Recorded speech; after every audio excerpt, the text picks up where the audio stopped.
Hello everyone, welcome back to my channel Camfly. तो previous video में हमने पढ़ा था some basic concept of chemistry के बारे में, जिसमें हमने डाल्टन थ्योरी और मॉडर्न एटॉमिक थ्योरी के बारे में पढ़ा था। क्योंकि ये एटॉमिक स्ट्रक्चर है, स्ट्रक्चर ऑफ एटम के बारे में हम पढ़ेंगे, तो उसमें हमने एटम के बारे में बस यही दो थ्योरी में पढ़ा था। तो डाल्टन ने उसमें क्या कहा था, एटम इंडिविजिबल है। लेकिन बाद में कुछ साइंटिस्ट आते गए, उन्होंने एटम के बारे में बहुत कुछ स्टडी किया और हमें बताया एटम डिविजिबल है। तो ये जो बीच का पीरियड है, जैसे जहाँ से डाल्टन से लेके जहाँ हमें पता चला कि नहीं एटम के अंदर सब एटॉमिक पार्टिकल हैं, उसके बारे में हम इस चैप्टर में स्टडी करेंगे कि कैसे इलेक्ट्रॉन, प्रोटॉन, न्यूट्रॉन, एटम के जितने भी सब एटॉमिक पार्टिकल्स हैं वो कैसे डिस्कवर हुए, एटॉमिक मॉडल के बारे में, वो सब के बारे में हम इस चैप्टर में पढ़ेंगे। ठीक है, तो चलिए लेक्चर की शुरुआत करते हैं।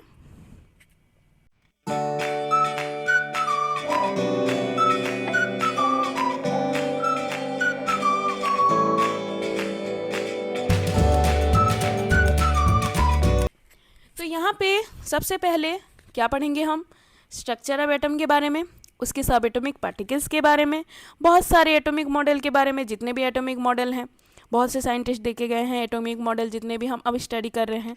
ठीक है, बोर्स एटॉमिक मॉडल के बारे में, Bohr's model for hydrogen atom के बारे में, क्वांटम मैकेनिकल अप्रोच के बारे में, ये क्वांटम मैकेनिकल, ठीक है, शेप ऑफ एटॉमिक ऑर्बिटल के बारे में, और वो ऑर्बिटल में हम इलेक्ट्रॉन कैसे फील करेंगे उसके बारे में भी हम पढ़ेंगे।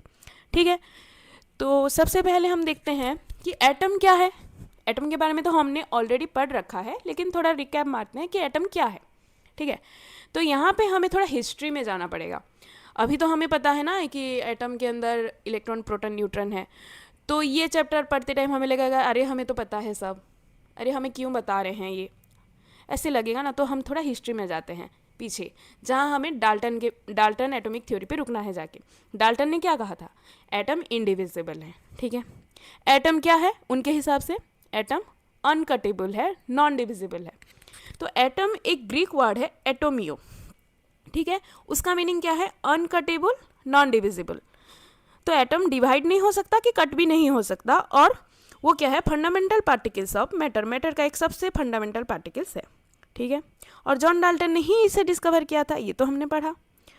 तो डाल्टन के हिसाब से, डाल्टन का जो है, उन्होंने क्या कहा, एटम इंडिविजिबल है, उसके अगर उसके ऊपर मैं हथौड़ा भी मारूंगी तो वो नहीं टूटेगा, ये जो एटम है ये नहीं टूटेगा। तो एटम क्या है, क्रिएट भी नहीं हो सकता और ना ही डिस्ट्रॉय हो सकता है। लेकिन ये जो जितना भी है ये तो रॉन्ग है, मॉडर्न एटॉमिक थ्योरी के हिसाब से रॉन्ग है। ठीक है, मॉडर्न एटॉमिक थ्योरी में हमने ऑलरेडी पढ़ रखा है कि एटम डिविजिबल है, उसके अंदर सब एटॉमिक पार्टिकल्स हैं, इलेक्ट्रॉन, प्रोटॉन, न्यूट्रॉन है। ठीक है, तो ये कैसे हुआ, ये सब पता कैसे चला, उसके बारे में हम पढ़ेंगे इस चैप्टर में। तो सबसे पहले यहाँ पे ये जो है 1808 में डाल्टन थ्योरी आया, उसके बाद थॉमसन आए, उसके बाद रदरफोर्ड आए, उसके बाद बोर्स। तो ये जो सारे साइंटिस्ट हैं, ये जो एक एक साइंटिस्ट आते गए, उन्होंने नया नया डिस्कवरी किया, नया नया एटॉमिक मॉडल के बारे में हमें बताते गए। तो ये सब को कंबाइन करके हमें जो कंक्लूजन मिला, मॉडर्न एटॉमिक थ्योरी। तो मॉडर्न एटॉमिक थ्योरी में हम इन्हीं का जो कंक्लूजन उसको पढ़ते हैं। ठीक है, तो एटम में क्या क्या है, एटम में इलेक्ट्रॉन्स है, एटम में प्रोटॉन है, ये जो सेंटर में है ये इलेक्ट्रॉन, यहाँ पे प्रोटॉन, और साइड में ये जितने भी ये सर्कुलर पाथ में ये जो सर्कुलेट हो रहे हैं ये है इलेक्ट्रॉन्स। ओके, तो सबसे पहले हम देखते हैं सब एटॉमिक पार्टिकल इलेक्ट्रॉन का डिस्कवरी कैसे हुआ। 1850 में क्या हुआ था, फैराडे तो एक फिजिस्ट हैं जो कि इलेक्ट्रिकल डिस्चार्ज के बारे में पढ़ रहे थे, किसमें, कैथोड रे डिस्चार्ज ट्यूब में। ठीक है, एक कैथोड रे डिस्चार्ज ट्यूब के अंदर वो स्टडी कर रहे थे इलेक्ट्रिकल डिस्चार्ज के बारे में। ठीक है, तो क्या किया उन्होंने, उनका एक्सपेरिमेंट क्या था, पहले सेटअप को समझते हैं हम।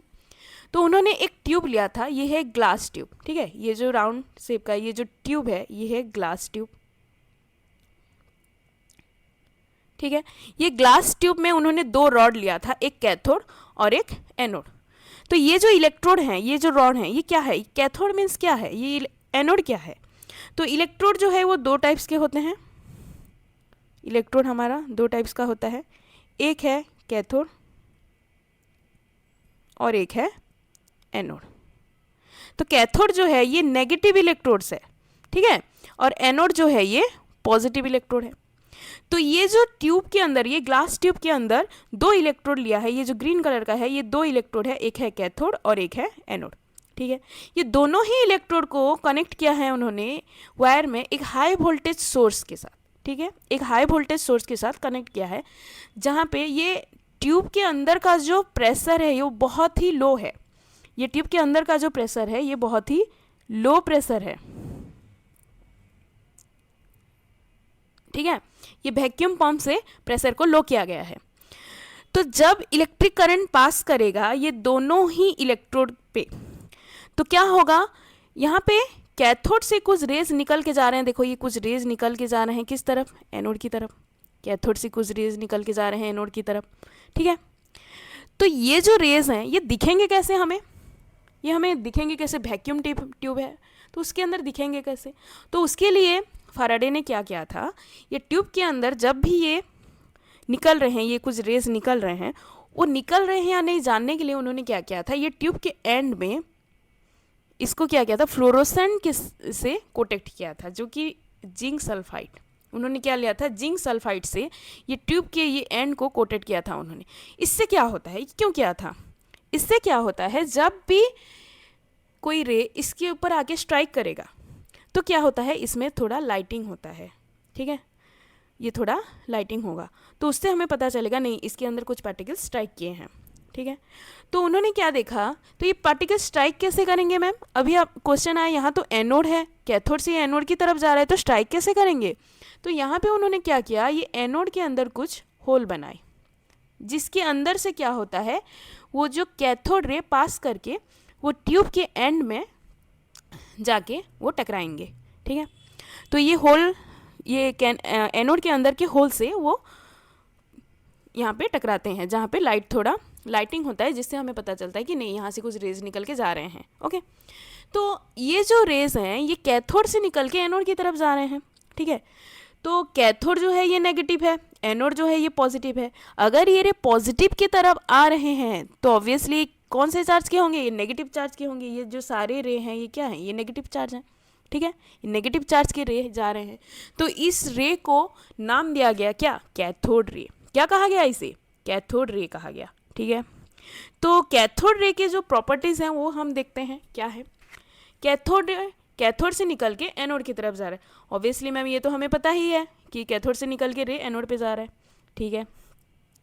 ये जो रे है ये क्या होगा, ये visible with the help of phosphorescent material. यहाँ पे हमने क्या लिया है, जिंक सल्फाइड लिया है। ये तो वही मटेरियल है ना जिसके बारे में मैंने अभी बताया। ये रे को हम देख नहीं सकते, लेकिन वो फॉस्फोरेसेंट मटेरियल जो है जिंक सल्फाइड, उसके लिए हम इसको देख पा रहे हैं, ठीक है। अगर ये रे जब पास कर रहे हैं, अगर कोई इलेक्ट्रिकल या मैग्नेटिक फील्ड उसमें नहीं है तो क्या होगा, ये रे को कोई डिस्टर्ब करने वाले नहीं है, ये स्ट्रेट लाइन पे ही जाएगा, जैसे अभी जा रहा है ये स्ट्रेट लाइन पे ही मूव करेगा जब तक यहाँ पे कोई इलेक्ट्रिक और मैग्नेटिक फील्ड नहीं होगा, ठीक है। अगर हमने इलेक्ट्रिक और मैग्नेटिक फील्ड यहाँ पे लगाया तो क्या होगा, ये जो कैथोड रेज हैं ये एक नेगेटिव चार्ज की तरह बिहेव करेंगे, एक नेगेटिव चार्ज पार्टिकल की तरह। जैसे हम इलेक्ट्रिक और मैग्नेटिक फील्ड के अंदर एक नेगेटिव चार्ज क्या होता है, डेविएट होता है, तो ये भी वही बिहेव करेगा जो नेगेटिव चार्ज बिहेव करता है। तो इसी नेगेटिव चार्ज पार्टिकल को नाम दिया गया क्या, इलेक्ट्रॉन। तो यहाँ पे हमारा डिस्कवर हुआ इलेक्ट्रॉन्स, इलेक्ट्रॉन की डिस्कवरी यहाँ पे हुई, ठीक है। तो अब हमें पता चल गया कि नहीं, एटम के अंदर सब एटॉमिक पार्टिकल एक तो है, एक तो निकला इलेक्ट्रॉन्स, ठीक है। अभी हमें इलेक्ट्रॉन्स के बारे में पता है। तो ये इलेक्ट्रॉन क्या है देखते हैं। इलेक्ट्रॉन जो है ये नेगेटिव चार्ज पार्टिकल है, तो उसका चार्ज है -1.6 इंटू 10⁻⁻19 कूलम, ओके। इसका मास क्या है 9.1 इंटू 10⁻⁻31 kg। इसको डिस्कवर किसने किया था, जे थॉमसन ने डिस्कवर किया था, ठीक है। और ये कहाँ पे प्रेजेंट है, न्यूक्लियस के आउटसाइड, न्यूक्लियस के बाहर प्रेजेंट है, ठीक है।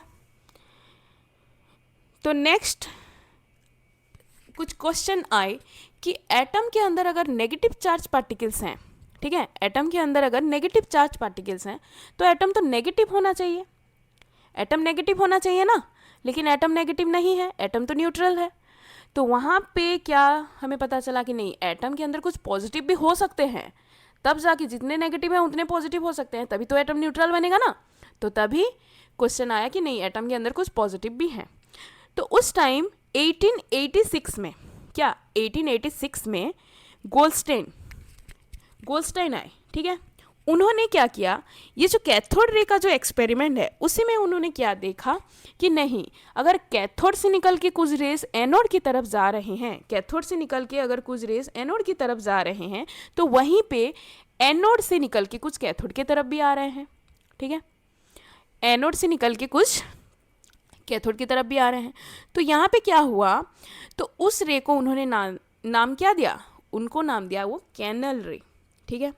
उनको कैनल रे क्यों कहा गया, क्योंकि वो एक होल के अंदर से पास कर रहे हैं, एनोड के अंदर जो होल है उसके अंदर से पास कर रहे हैं, तो उसको नाम दिया गया कैनल रे। तो ये वही एक्सपेरिमेंट है, ये वही सेटअप है जिसमें कैथोड की से एनोड की तरफ जा रहा था कैथोड रे, और जो एनोड से कैथोड की तरफ आ रहा है ये जो पॉजिटिव रे है, ये इधर ये जो पॉजिटिव रे है इसको नाम दिया गया कैनल रे, ठीक है।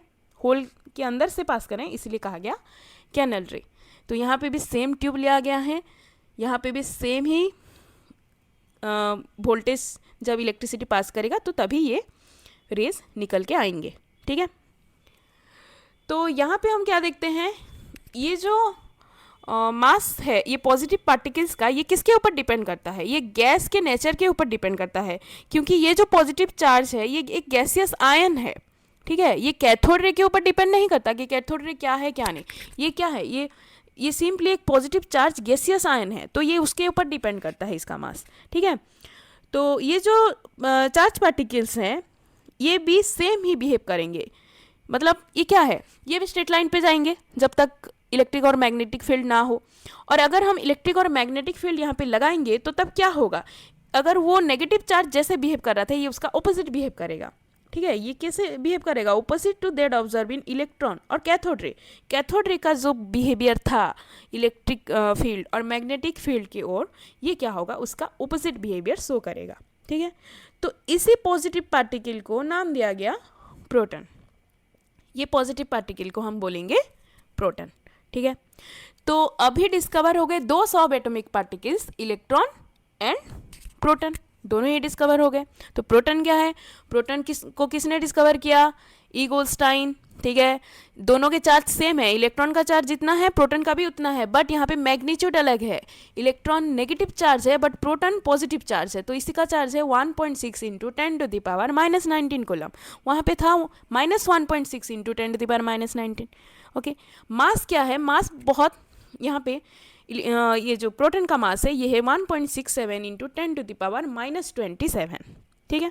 तो ये इलेक्ट्रॉन के मास से ज़्यादा है, इलेक्ट्रॉन का मास बहुत ही कम है, ठीक है। तो यहाँ पे दो सब एटॉमिक पार्टिकल डिस्कवर हुए। तो यहाँ पे क्या हुआ, अभी तो पॉजिटिव नेगेटिव दोनों ही डिस्कवर हुए, अब एटम न्यूट्रल बन गया। तो क्या इतने ही पार्टिकल्स हैं एटम के अंदर, दो ही पार्टिकल्स हैं, ये चेक करने के लिए हम क्या कर सकते हैं, अगर हम इलेक्ट्रॉन, यहाँ पे जो इलेक्ट्रॉन है, इलेक्ट्रॉन और प्रोटॉन के मास को अगर हम ऐड करेंगे तो ये किसके इक्वल होना चाहिए, एटम का मास, एटम का जो मास है उसके इक्वल होना चाहिए, लेकिन ऐसा नहीं हो रहा है। इलेक्ट्रॉन और प्रोटॉन का जो मास है वो एटम के मास से कम हो जा रहा है।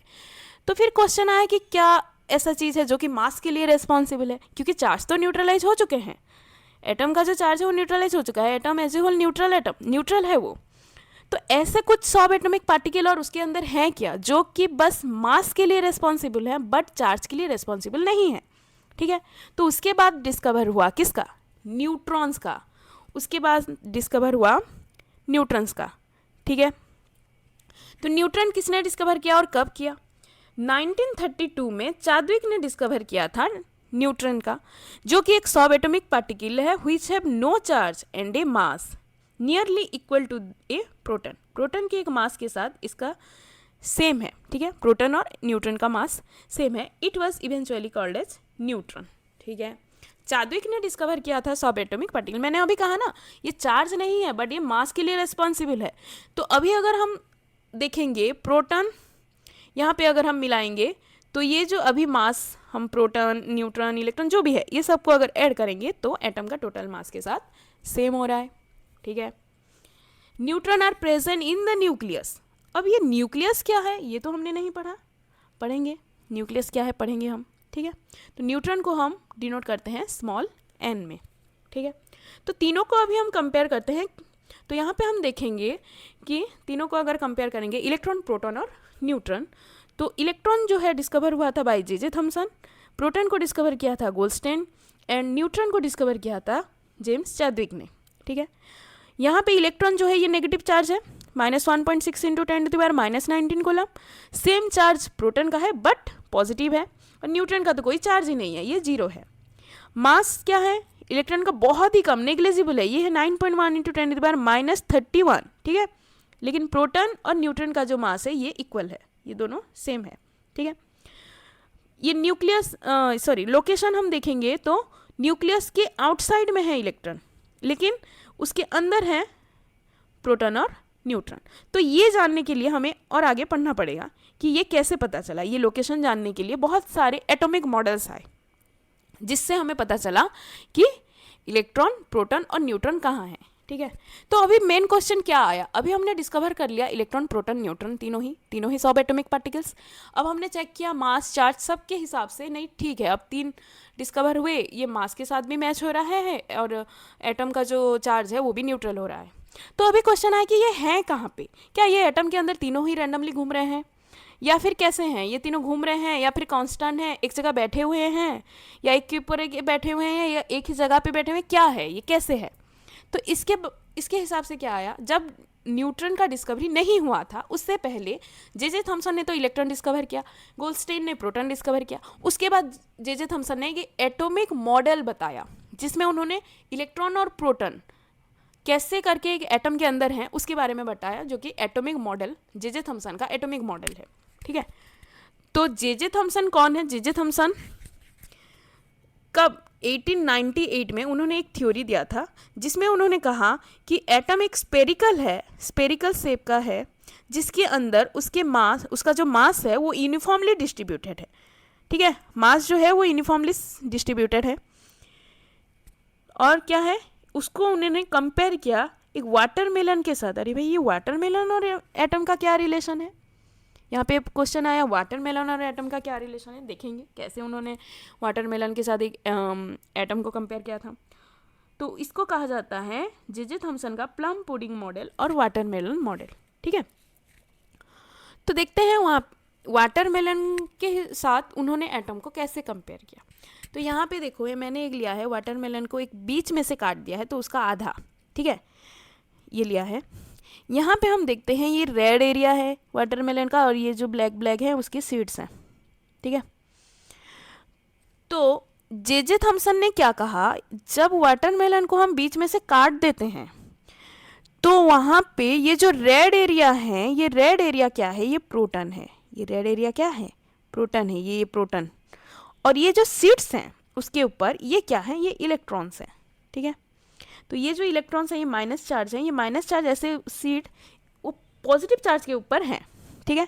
पॉजिटिव चार्ज ये जो है ये उसके ऊपर, ये माइनस माइनस ये जो चार्ज हैं ये सब हैं पॉजिटिव के ऊपर, ये रेड एरिया के ऊपर ये जो है ये सीड्स हैं ना, तो ये सब इलेक्ट्रॉन्स हैं, ठीक है। तो ये मॉडल जो है क्या ये सही था, नहीं था, बहुत सारे साइंटिस्ट ने इसको अपोज किया था। हाँ, उन्होंने इसमें क्या एक मेन पॉइंट बताया था कि नहीं, ये जो मास है ये यूनिफॉर्मली डिस्ट्रीब्यूटेड है, ठीक है। तो देखते हैं आगे वो सही है या गलत। तो उन्होंने जो कहा कि नहीं, नेगेटिव चार्ज पॉजिटिव चार्ज के ऊपर नेगेटिव चार्ज है तो एक जगह नहीं रह सकते, ठीक है, ऐसे एटम नहीं बनता एक, ये दोनों एटम क्या एटम एग्जिस्ट ही नहीं करेगा अगर नेगेटिव चार्ज पॉजिटिव चार्ज एक ही जगह है। हम देखते हैं रदरफोर्ड एटॉमिक मॉडल, ठीक है। थॉमसन के एटॉमिक मॉडल के बाद रदरफोर्ड आए थे 1908 में, ठीक है। तो 1908 में उन्होंने एटम के बारे में, एटॉमिक स्ट्रक्चर के बारे में एक बहुत ही मतलब वैल्यूएबल थ्योरी बताई थी, जो कि मतलब रिलेवेबल थी और जिसके बारे में हम अभी भी पढ़ रहे हैं। तो उन्होंने एटॉमिक स्ट्रक्चर के बारे में बहुत सारी चीज़ें सॉल्व कर दी थी लगभग। तो उन्होंने क्या किया था, उन्होंने थॉमसन के एटॉमिक मॉडल को गलत बता के अपना एक नया एटॉमिक मॉडल के बारे में उन्होंने बताया था। तो उन्होंने क्या किया था, एक गोल्ड फॉइल के अंदर अल्फा पार्टिकल्स थ्रो किए थे, ठीक है, गोल्ड फॉइल के अंदर अल्फा पार्टिकल्स। तो यहाँ पे क्वेश्चन आया ये गोल्ड फॉइल क्या है, ये अल्फा पार्टिकल्स क्या है, तो उसके लिए हम ये सेटअप देखते हैं।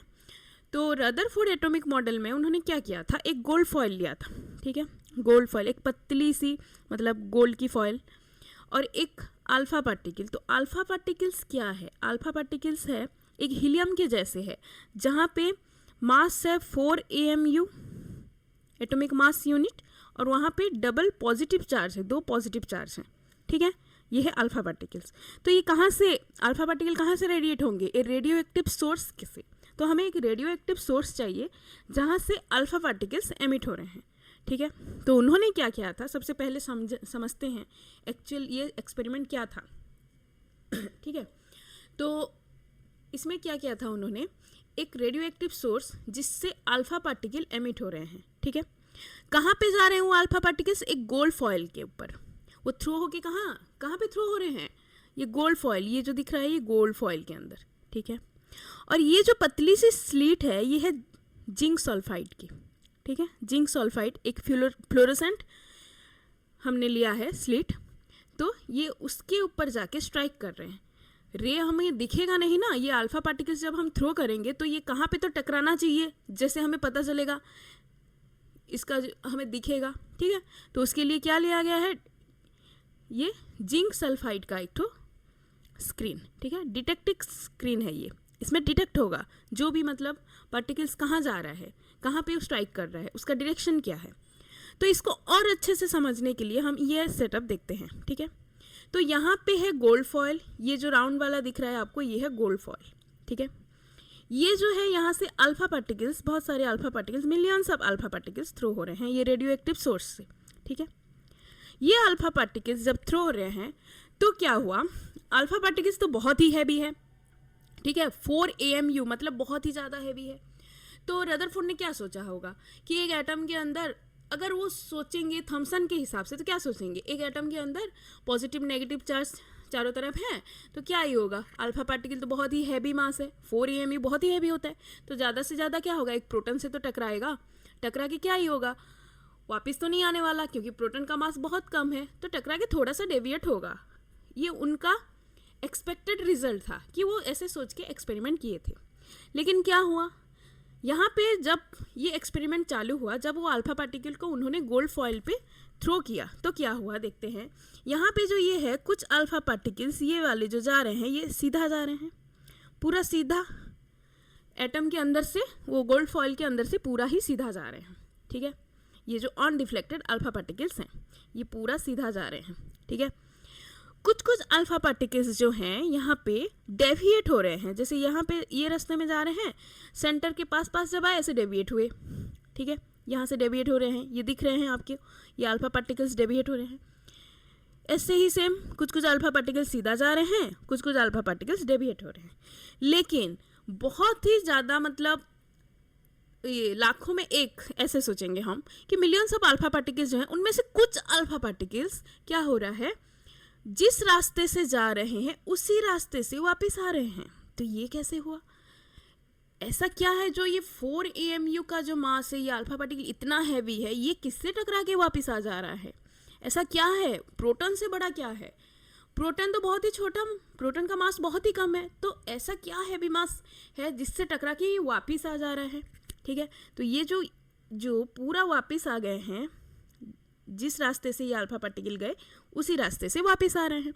तो इससे उन्हें क्या पता चला, ये जो 3 केसेस मिले जिसमें अनडिफ्लेक्टेड अल्फा पार्टिकल्स हैं जो कि सीधा जा रहे हैं, इससे क्या पता चला कि एटम के अंदर कुछ स्पेस है, एम्प्टी स्पेस है, जिसके अंदर से ये अल्फा पार्टिकल फ्रीली मूव कर जा रहे हैं, कोई मतलब इनके सामने कोई ऑब्स्टेकल्स नहीं आ रहा है, ये पूरा सीधा ही जा रहे हैं, ठीक है। तो अनडिफ्लेक्टेड अल्फा पार्टिकल्स क्या बता रहे हैं कि नहीं, एटम के अंदर कुछ एम्प्टी स्पेस है, ठीक है।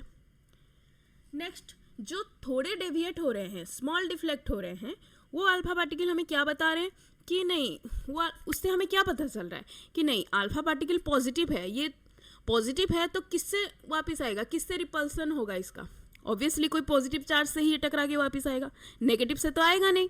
तो क्या है ये, इससे क्या पता चलता है, जो भी डेविएट हो रहा है वो कोई पॉजिटिव चार्ज की वजह से हो रहा है, नहीं रास्ते में इसको कोई पॉजिटिव चार्ज दे गया, इसने अपना डायरेक्शन चेंज कर लिया, ठीक है। जो वापस आ रहा है इससे क्या पता चल रहा है, और ये जो वापस आ रहा है अल्फा पार्टिकल, ये सब कहाँ, ये सेंटर में ही हो रहा है, बस ये सेंटर में ही है और तो कहीं वापस नहीं आ रहा है, पूरा पूरा टकरा के कहीं भी वापस नहीं आ रहा है, ठीक है, ये सेंटर में ही हो रहा है। तो इससे क्या पता चलता है कि सेंटर में कुछ हैवी पॉजिटिव चार्ज है, जिससे टकरा के ये जो अल्फा पार्टिकल्स हैं ये पूरा वापस आ रहे हैं, ठीक है। तो हमें क्या पता चला, नहीं कुछ एम्प्टी स्पेस है, कुछ पॉजिटिव पार्ट भी है, लेकिन हैवी पॉजिटिव जो भी हैं वो सेंटर में है, ठीक है। सारे मतलब सेंटर में एक हैवी पॉजिटिव चार्ज है कुछ, ठीक है। तो इससे क्या पता चलता है, कंक्लूजन क्या मिला हमें रदरफोर्ड एक्सपेरिमेंट से, ये जो गोल्ड फॉइल का जो एक्सपेरिमेंट हुआ इससे हमें कंक्लूजन क्या मिला देखते हैं। तो इससे क्या पता चला कि सेंटर में कुछ extremely heavy dense positive charge है, ठीक है। तो वो पॉजिटिव चार्ज पोर्शन को क्या नाम दिया गया, न्यूक्लियस, ठीक है। अभी पता चला हमें न्यूक्लियस क्या है, ठीक है। ये जो सेंटर में जो पॉजिटिव हैवी पॉजिटिव चार्ज है इसको नाम दिया गया न्यूक्लियस, ठीक है। न्यूक्लियस के चारों ओर इलेक्ट्रॉन मूव कर रहे हैं अकॉर्डिंग टू रदरफोर्ड। इलेक्ट्रॉन कहाँ पे है, न्यूक्लियस के चारों। तो ये न्यूक्लियस क्या है, ये न्यूक्लियस क्या है, प्रोटॉन एंड न्यूट्रॉन, ये कलेक्टिवली इनको हम बोलते हैं न्यूक्लियस, जो कि एक एटम के पूरा एक्सट्रीम सेंटर में है। ये सेंटर में है न्यूक्लियस, ठीक है, सेंटर में है न्यूक्लियस, ओके। इसके चारों ओर इलेक्ट्रॉन रिवॉल्व कर रहे हैं अकॉर्डिंग टू रदरफोर्ड, ठीक है। और ये इलेक्ट्रॉन और ये जो न्यूक्लियस है इनके बीच में एक इलेक्ट्रोस्टैटिक फोर्स ऑफ अट्रैक्शन है। इलेक्ट्रॉन और किसके बीच, न्यूक्लियस के बीच एक फोर्स ऑफ अट्रैक्शन है, इलेक्ट्रोस्टैटिक फोर्स ऑफ अट्रैक्शन है, जिसके वजह से इलेक्ट्रॉन क्या हो रहे हैं, रिवॉल्व अराउंड द न्यूक्लियस, ठीक है। इतना हमें किसने बताया, रदरफोर्ड ने बताया। तो क्या रदरफोर्ड ने जो जो भी बताया वो सही है, मान लेंगे रदरफोर्ड ने जो भी बताया सही है, चलो मान लेते हैं, होगा। इलेक्ट्रॉन के बारे में उन्होंने अच्छे से बताया हमें, देखते हैं क्या हो रहा है। थॉमसन के एटॉमिक मॉडल के तो इन्होंने पूरा ही गलत बता दिया कि नहीं, थॉमसन ने जो भी बोला वो गलत है, एक भी चीज़ सेम नहीं है ही नहीं, एग्जिस्ट ही नहीं करता है थॉमसन ने जो भी बताया। हाँ, एक ही चीज़ है, एटम न्यूट्रल है, वो सही है अकॉर्डिंग टू थॉमसन। तो रदरफोर्ड का जो एटॉमिक मॉडल है उसमें भी कुछ ड्रॉबैक्स निकले, वो भी उसमें भी कुछ फेलियर्स थे, 100% करेक्ट नहीं था, ठीक है। तो रदरफोर्ड ने क्या कहा था कि नहीं, सेंटर में पॉजिटिव चार्ज है जितना भी है, और ये जो इलेक्ट्रॉन है ये रिवॉल्व हो रहा है अराउंड द न्यूक्लियस। तो अगर इलेक्ट्रॉन रिवॉल्व करेगा एक न्यूक्लियस के चारों ओर, ठीक है, न्यूक्लियस के चारों ओर ये रिवॉल्व कर रहा है सर्कुलर पाथ में, ये नहीं बताया कि पाथ फिक्स्ड है, क्या है, स्टेबल है, क्या है, कुछ नहीं बताया। उन्होंने बस वहाँ बोला कि इलेक्ट्रोस्टैटिक फोर्स ऑफ अट्रैक्शन है न्यूक्लियस और इलेक्ट्रॉन के बीच, और इलेक्ट्रॉन रिवॉल्व कर रहा है अराउंड द न्यूक्लियस। तो क्या होगा, अगर आपको मैं घूमते जाओ बोलूँगी कंटिन्यूसली, तो क्या होगा, एक टाइम आएगा ना, एनर्जी जब लूज़ होगा, तो यहाँ पे सेम इलेक्ट्रॉन के साथ भी होता है। तो क्या होगा, कंटिन्यूसली अगर ये इलेक्ट्रॉन घूमेगा, ठीक है, तो इसका एनर्जी क्या होगा, लूज़ हो जाएगा, और एनर्जी जब लूज़ होगा ये अट्रैक्ट होगा टूवर्ड्स द न्यूक्लियस, पॉजिटिव की तरफ ही अट्रैक्ट होगा ना, नेगेटिव है तो पॉजिटिव की तरफ ही जाएगा। तो अल्टीमेटली लास्ट में क्या होगा, ये इलेक्ट्रॉन जाके गिरेगा ये न्यूक्लियस के ऊपर, ठीक है, न्यूक्लियस के ऊपर गिरेगा। तो सारे ही चार्ज पॉजिटिव नेगेटिव एक जगह हो गए, तो एटम तो एग्जिस्ट ही नहीं करेगा, एटम कोलैप्स्ड हो जाएगा, ओके।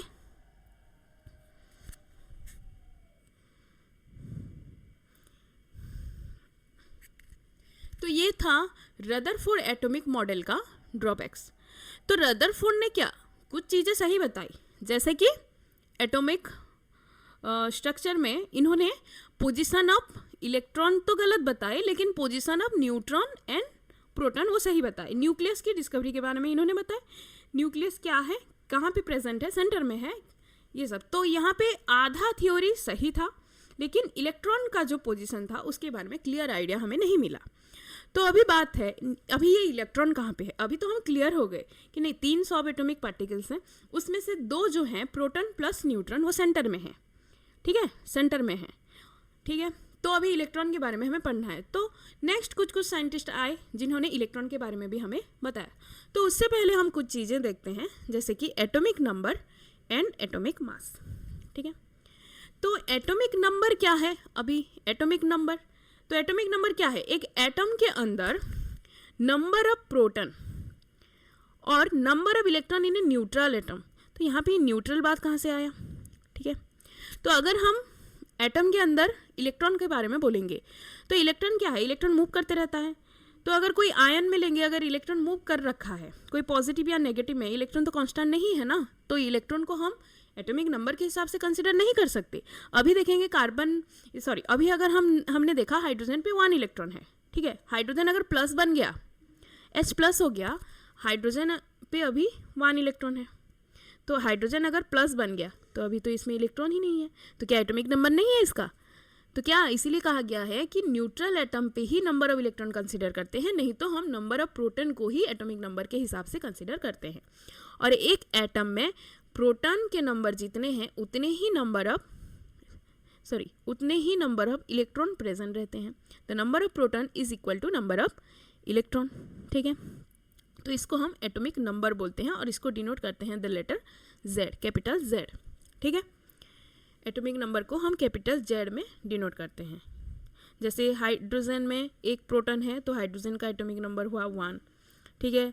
जैसे सोडियम लिया हमने, सोडियम पे 11 इलेक्ट्रॉन्स हैं, 11 प्रोटॉन्स हैं, ठीक है, न्यूट्रल में, ठीक है। न्यूट्रल सोडियम में 11 इलेक्ट्रॉन 11 प्रोटॉन है, तो एटॉमिक नंबर क्या होगा? 11 होगा, ठीक है। ये है एटॉमिक नंबर। तो अगर हम एटॉमिक मास देखेंगे, एटॉमिक मास क्या है? तो एटॉमिक मास क्या है? Number of proton plus number of neutron. एक एटम के अंदर कितने नंबर ऑफ प्रोटॉन है और कितने नंबर ऑफ न्यूट्रॉन है। तो नंबर ऑफ प्रोटॉन को हम एटॉमिक नंबर बोलते हैं, तो यहाँ पे लिखा गया है Z plus N is equal to A। Atomic mass को हम डिनोट करते हैं कैपिटल A में, ठीक है। तो A is equal to Z plus N। तो एक एटम के अंदर कितने नंबर ऑफ प्रोटॉन और कितने नंबर ऑफ न्यूट्रॉन है, उनको अगर हम ऐड करेंगे तो हमें मिलेगा एटॉमिक मास। जैसे एग्जांपल मैंने यहाँ पे ले रखा है, जैसे यहाँ पे देखते हैं कार्बन, ठीक है। कार्बन के अंदर 6 प्रोटॉन है, उसी में 6 न्यूट्रॉन भी हैं, तो यहाँ पे कार्बन का मास हो गया 12, ठीक है। तो एक एलिमेंट को अगर हम लिखेंगे उसके एटॉमिक नंबर और एटॉमिक मास के साथ, जैसे यहाँ पे मैंने एक लिया है X को, एक एलिमेंट लिया है, ठीक है, एक एलिमेंट को कंसिडर किया है लेटर X के साथ। तो यहाँ पे नीचे हम लिखते हैं एटॉमिक नंबर और ऊपर लिखते हैं एटॉमिक मास, ये है मास, ठीक है, और नीचे हम लिखते हैं एटॉमिक नंबर। तो अगर हम एग्जाम्पल लेंगे तो कार्बन का, जैसे मैंने अभी बताया, कार्बन का जो है एटॉमिक नंबर 6 है और मास 12 है, ठीक है। तो ये है, ऐसे लिखा जाता है सिंबलिक वे में कार्बन का। तो नीचे जो लिखा हुआ है उसको हम समझेंगे एटॉमिक नंबर और ऊपर जो लिखा हुआ है उसको हम समझेंगे एटॉमिक मास, ठीक है। तो एटॉमिक नंबर और मास का कंसेप्ट समझ आया। तो कुछ कुछ एलिमेंट्स के एटॉमिक मास और नंबर हम देखते हैं। यहाँ पे जैसे एटॉमिक नंबर 1 to 20 मैंने बताया है, तो इसका मतलब क्या है? ये यहाँ जैसे एटॉमिक नंबर 1 है, दैट मीन्स क्या है? हाइड्रोजन के अंदर एक ही इलेक्ट्रॉन्स है, एक ही प्रोटॉन है, ठीक है। हीलियम के अंदर 2 इलेक्ट्रॉन 2 प्रोटॉन। तो जितना भी ये एटॉमिक नंबर है, ये सब एटॉमिक नंबर जो भी हैं, ये सब किसको डिनोट करते हैं? ये जो एटॉमिक नंबर है ये नंबर ऑफ प्रोटॉन को डिनोट करते हैं। तो अगर हमें एटॉमिक नंबर पता है तो हमें कोई भी एलिमेंट में कितने नंबर ऑफ प्रोटॉन है, कितने नंबर ऑफ इलेक्ट्रॉन है, वो हम जान सकते हैं। अगर वो एटम न्यूट्रल है तो इलेक्ट्रॉन के नंबर भी हम जान सकते हैं। और यहाँ पे इस तरफ जो है एटॉमिक मास है, ठीक है। तो मास दिया गया है, नंबर दिया गया है, तो नंबर ऑफ न्यूट्रॉन हम कैलकुलेट कर सकते हैं, ठीक है। अगर मास मिला है हमें और क्या एटॉमिक नंबर मिला है, तो यहाँ पे फॉर्मूला क्या था? यहाँ पे atomic mass is equal to atomic mass is equal to क्या है? Atomic number plus neutron. तो यहाँ पे हमें क्या मिलेगा? Atomic mass is equal to अगर यहाँ पे हम न्यूट्रॉन का नंबर निकालेंगे तो क्या होगा? मास माइनस एटॉमिक नंबर। तो न्यूट्रॉन इज इक्वल टू क्या होगा? A माइनस Z, ठीक है। तो यहाँ पे अगर हम निकालेंगे, जैसे एग्जांपल लेते हैं ऑक्सीजन का हमें नंबर ऑफ न्यूट्रॉन निकालना है। तो नंबर ऑफ न्यूट्रॉन ऑक्सीजन का क्या होगा? ऑक्सीजन का मास है 16, ठीक है, एटॉमिक नंबर है 8, तो यहाँ पे हमें नंबर ऑफ न्यूट्रॉन मिल जाएगा 8। तो सब में हम क्या कर सकते हैं? एटॉमिक नंबर को जब एटॉमिक मास से हम माइनस करेंगे तो हमें मिलेगा नंबर ऑफ न्यूट्रॉन, ठीक है। तो इस तरह हम नंबर ऑफ प्रोटॉन, इलेक्ट्रॉन और न्यूट्रॉन एक एलिमेंट्स के अंदर कितने हैं हम निकाल सकते हैं। तो नेक्स्ट एक क्वेश्चन देखते हैं। यहाँ पे क्या कहा गया है? Calculate the number of electron, proton, neutron in bromine. Br क्या है? ब्रोमीन है, ठीक है। तो मैंने अभी क्या बताया, यहाँ पे जैसे दिया गया है Br 35 एंड 80, तो ये जो 35 है नीचे, ये क्या है? ये एटॉमिक नंबर है, ठीक है। ऊपर क्या है? एटॉमिक मास है, ठीक है। तो इसमें इलेक्ट्रॉन कितने हैं, प्रोटॉन कितने हैं और न्यूट्रॉन कितने हैं, हमें निकालना है। तो नंबर ऑफ इलेक्ट्रॉन किस क्या है और नंबर ऑफ प्रोटॉन, तो सबसे पहले नंबर ऑफ प्रोटॉन को देखते हैं। Number of proton atomic number के इक्वल है, ठीक है। तो एटॉमिक नंबर है 35, तो नंबर ऑफ प्रोटॉन हो गया 35। यहाँ पे ब्रोमीन जो दिया गया है ये न्यूट्रल एटम है, तो सेम ही नंबर के इसके पास इलेक्ट्रॉन्स भी हैं, तो 35 number of proton, 35 number of electron हमें मिल गए। तो यहाँ पे न्यूट्रॉन निकालना है, तो न्यूट्रॉन के लिए मैंने अभी क्या फॉर्मूला बताया, एटॉमिक मास माइनस करते हैं एटॉमिक नंबर को। तो मास कितना है यहाँ पे 80 माइनस हम करेंगे 35, तो हमें मिल जाएगा ये 45 नंबर्स ऑफ न्यूट्रॉन, ठीक है। तो न्यूट्रॉन मिला हमें 45।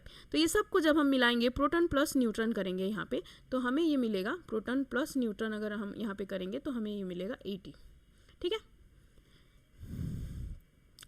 और एक क्वेश्चन देखते हैं क्या कहा गया है। The number of electron, proton and neutron in a species are equal to 18, 16, 16। क्या डाटा दिया गया है हमें, इलेक्ट्रॉन है 18, प्रोटॉन है 16, न्यूट्रॉन भी है 16, ठीक है। तो यहाँ पे कहा गया है assign the proper symbol of this species. तो हमें यहाँ पे इलेक्ट्रॉन, प्रोटॉन और न्यूट्रॉन के नंबर बताए गए हैं और क्वेश्चन में क्या पूछा गया है, करेक्ट एलिमेंट कौन सा है, ठीक है।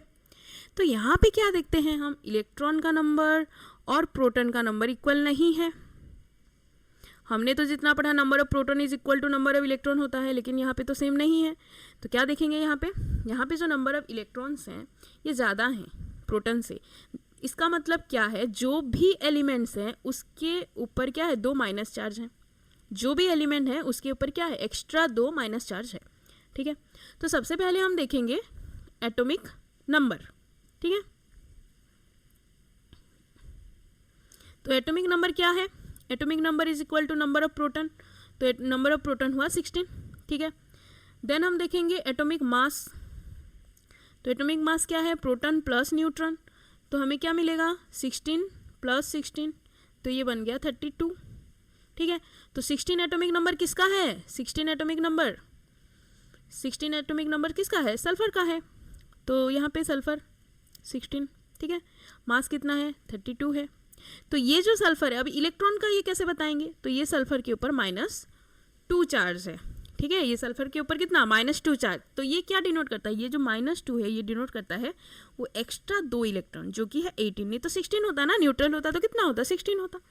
तो 18 इलेक्ट्रॉन्स हैं, तो हम यहाँ पे क्या करेंगे -2 करेंगे। तो ये जो एलिमेंट है क्या है, सल्फर -2 माइनस, ठीक है। सल्फर के ऊपर 2 नेगेटिव चार्ज। तो नेक्स्ट हम कुछ कॉन्सेप्ट देखते हैं, आइसोटोप, आइसोबार और आइसोटोन। तो ये अभी क्या है, तो जैसे हमने बताया कि नहीं, एटॉमिक नंबर ऑफ प्रोटॉन है, atomic mass number of proton plus neutron है। तो ऐसे कुछ एलिमेंट्स हैं जिनमें क्या है, सेम नंबर एटॉमिक नंबर होके भी कुछ मास नंबर उनके डिफरेंट है। किसी के मास नंबर सेम होके एटॉमिक नंबर डिफरेंट है। किसी में number of proton electron same है बट नंबर ऑफ न्यूट्रॉन अलग है। किसी में नंबर ऑफ न्यूट्रॉन सेम है, प्रोटॉन और इलेक्ट्रॉन अलग है। तो उस बेसिस पे ये कैटेगरीज किया गया है जहाँ पे आइसोटोप, आइसोबार, आइसोटोन का इंट्रोड्यूस हुआ है, ठीक है। तो सबसे पहले देखते हैं आइसोटोप्स क्या है। आइसोटोप्स, ठीक है। आइसोटोप क्या है, same atomic number but different क्या है, mass number. Atomic number same रहेगा बट मास नंबर डिफरेंट रहेगा। तो एटॉमिक नंबर हाइड्रोजन का जब हम देखेंगे, हाइड्रोजन एटॉमिक नंबर 1 है, तो उसी का एटॉमिक नंबर 1 होकर अगर मास नंबर 2 है तो उसको हम ड्यूटेरियम बोलते हैं। अगर मास नंबर 3 है तो उसको हम ट्राइटियम बोलते हैं। तो हाइड्रोजन का मास 1, 2 और 3, देखो यहाँ पे जो है एटॉमिक नंबर सेम है तीनों का, atomic number 1, 1, 1, but mass number कितना है, इसमें 1, इसमें 2, इसमें 3 है। तो सेम एटॉमिक नंबर है बट डिफरेंट मास है, तो इसको हम बोलते हैं आइसोटोप, जिसका सेम एटॉमिक नंबर है बट मास नंबर डिफरेंट है, ठीक है। इसका अगर उल्टा केस देखेंगे जहाँ पे एटॉमिक नंबर डिफरेंट है, ये जो एटॉमिक नंबर है ये एटॉमिक नंबर डिफरेंट है, बस मास नंबर सेम है, तो उसको हम बोलते हैं आइसोबार। क्या बोलेंगे उसको? आइसोबार। तो ऐसा एक एग्जांपल है आर्गन और कैल्शियम का। आर्गन का जो एटॉमिक नंबर है वो 18 है और कैल्शियम का जो है 20 है, बट दोनों के ही मास 40-40 हैं। तो मास नंबर सेम हुए ना, लेकिन एटॉमिक नंबर डिफरेंट हुए। तो ऐसे एलिमेंट्स को हम आपस में क्या बोलते हैं? आइसोबार। क्या बोलेंगे? आइसोबार। ऐसे ही आइसोटोन क्या है? जहाँ पे atomic number mass number different होंगे बट क्या सेम होगा? Number of neutrons.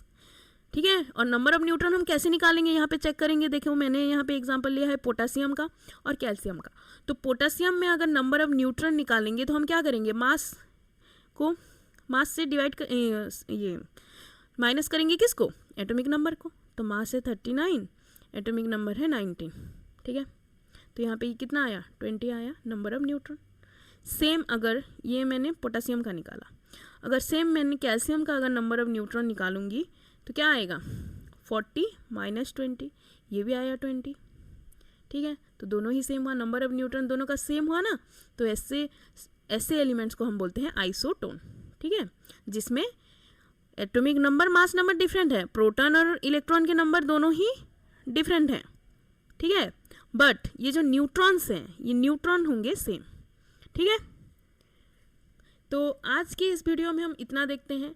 बाकी नेक्स्ट जो है, जैसे अभी हमने क्लियर नहीं, हमें क्लियर आइडिया इलेक्ट्रॉन्स के बारे में नहीं मिला है। तो इलेक्ट्रॉन कहाँ पे है, कि एक मॉलिक्यूल एक एटम के अंदर कितने इलेक्ट्रॉन्स हैं, वो कहाँ कहाँ एग्जैक्ट पोजीशन इलेक्ट्रॉन का क्या है, उसके बारे में हम नेक्स्ट वीडियो में पढ़ेंगे। ठीक है, थैंक यू गाइस।